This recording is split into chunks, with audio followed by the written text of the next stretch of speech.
One of the most exciting and interesting things I've learned on the spiritual path is that we are not simply controlled emotionally by random chemical reactions within our brain. We're all familiar with the Western model of medicine, in which if you are not feeling right, you take a pill that makes you feel better. And I believe that if you're having a hard time functioning because things have gotten so out of balance that you can't meet your basic needs of survival, that can be a helpful way to get back on track on the functional level. But I also feel, and this is to me the exciting part, that a lot of times what feels like anxiety and depression are your body's way of communicating to you something that is more existential in nature, which is basically, that means your life has purpose. And when you're out of your personal purpose and you are off track, your body will communicate to you that you need to take action in some way. And if it gets really bad, you might get physically sick. You might fear that you're going crazy. And a lot of times it's just about taking action and doing something that needs to be done for you to achieve your personal purpose. And it can be things that are relatively simple as well. It doesn't have to always be the deepest goals that you have in life, but just if there's something that you are ignoring that's going to make your life easier, or it's going to help you attain personal goals, then you're going to feel it.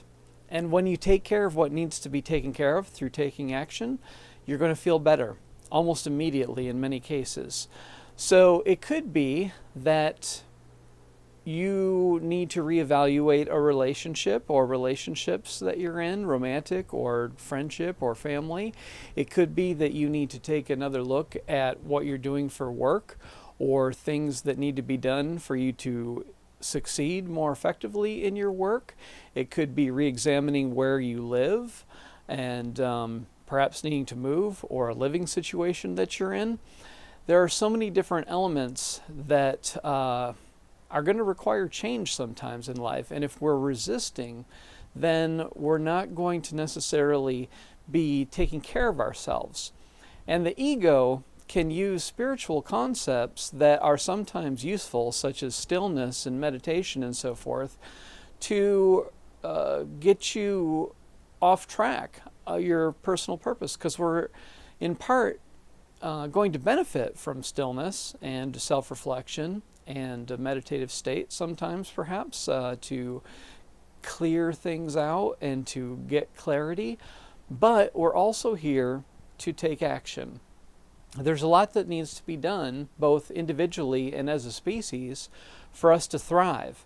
And so if you are just delaying taking action and saying, well, I can reach a meditative state in which nothing will matter, that might actually just contribute to your discomfort and make you feel worse, even if you can get a temporary escape, or if you can escape through alcohol or drugs or whatever distractions in life. That might, get you away from your uncomfortable feelings. But your emotions are your body's way of telling you that something is out of balance. And so often it is easy to resist due to laziness, or just fear, or just not wanting to take on a difficult challenge in life, that we block ourselves and we get out of balance to the point where we just don't feel good. And then if we approach it as a possible solution could be, well, I need to get on some kind of medication for my depression or my anxiety or whatever, then you're no longer tuning in to your body, and then you're just delaying the changes that need to be made.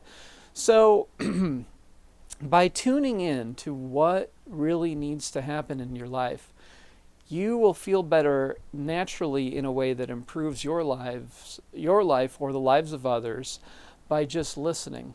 And how do you listen? You tune in, you feel how you feel, and then you start thinking about different options.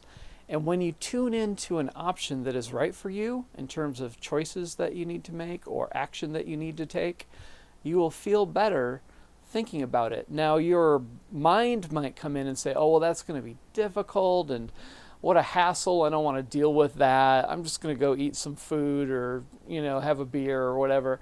And you can do that for a while, but eventually you're going to become unhealthy. You're going to become out of alignment with your physical well-being as well as your mental well-being, to the point where you're going to wonder, gosh, am I going to die, or am I crazy, or what's going on with me? Am I just a depressed person? And a lot of times it comes back to taking action. What are you guided to do? What is your purpose? And how can you get started with making the changes that you need to take? It is very easy in the world today, with so many distractions through the digital age that we live in, to constantly numb yourself from your personal purpose. And it's not working. And I think there are millions of people that think they're depressed or anxious that are simply not taking action to achieve their personal goals. And all of our goals are individually customized from within, from the deep, wise part of ourselves that resides within our unconscious. There is incredible knowledge that we can access if we're willing to listen. And the more that we listen and then take action and do whatever needs to be done to create the life that we want, the more information that we receive to continue that growth process. So if we block that information, then we get out of touch with it, and it's like the inner guidance that we have within us is like, why should I bother whispering or even shouting to this person if they're not going to, make any changes? They're stuck. They're in a codependent relationship. They're just a victim. They have a victim mentality and think that they should just accept doing work that they don't like to do, and that they hate every Monday and don't want to get up to face their life. Why should I continue to guide that person if they're not listening? But when you open up and you start to tune in and figure out what it is that is going to make your life more effective, you feel better, and the guidance comes more readily because there's a purpose to it. There's no purpose to guidance if you're not listening to it. But if you practice and then you follow through, it's going to come more easily. So I believe that these perspectives, again, there's times where medication is helpful for people because it helps them function in the world. And maybe they can get to a point where they take care of the issues in their life that need to be dealt with. But I think for a lot of people, distractions and medication, numbing ourselves in various ways, are really keeping the ego in control, keeping the ego in power, because the ego is not a collection of concepts that are in our best interest. It's self-defeating thought. And so if we are just escaping and numbing ourselves in various ways, we're not going to feel good ultimately.